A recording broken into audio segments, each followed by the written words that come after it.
আমি just 1 minute কথা বলবো। কথাটা হচ্ছে, আমার হাদি ভাইয়ের হত্যার বিচার এখনো হইতেছে না কেন? আজকে 1 মাস পার হয়ে গেল, তার খুনির কে ধরতে পারে নাই। তাহলে কি আশা করা যায় এই দেশে, যেখানে একটা ভালো মানুষকে দিনে দুপুরে গুলি করা হলো প্রকাশ্যে, তাহলে সেটা কেন ধরতে পারে নাই? তাহলে আমরা কোথায় নিরাপত্তা পাবো?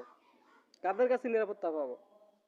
কাদের কাছে নিরাপত্তা পাবো? যারা 24 ঘন্টার ভিতরে এনাডিকেট করতে পারে, যারা 24 ঘন্টার ভিতরে সব কিছু দখল করতে পারে, যাদের টাকা আছে তারা রাষ্ট্র শাসন করতে পারে, যাদের টাকা আছে তারা পুলিশকে দৌড়াইতে পারে।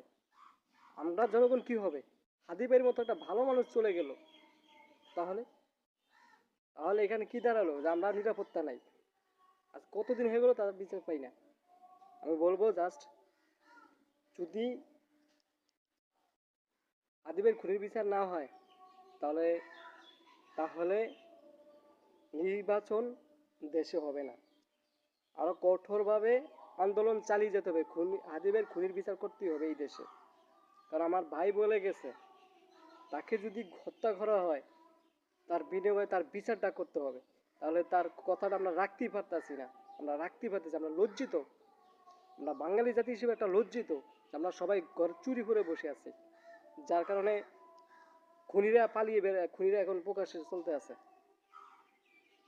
একটা মানুষ খুন হয়ে গেল, কেউই গ্রাহ্য নিতেছে না, গভর্নমেন্ট সহ। তাহলে তাহলে আমরা কোথায় নিরাপত্তা পাবো? কোথায়? আজকে আমার টাকা নাই, ইন্ডিয়ার বিরুদ্ধে আমি কথা বলি সব সময়।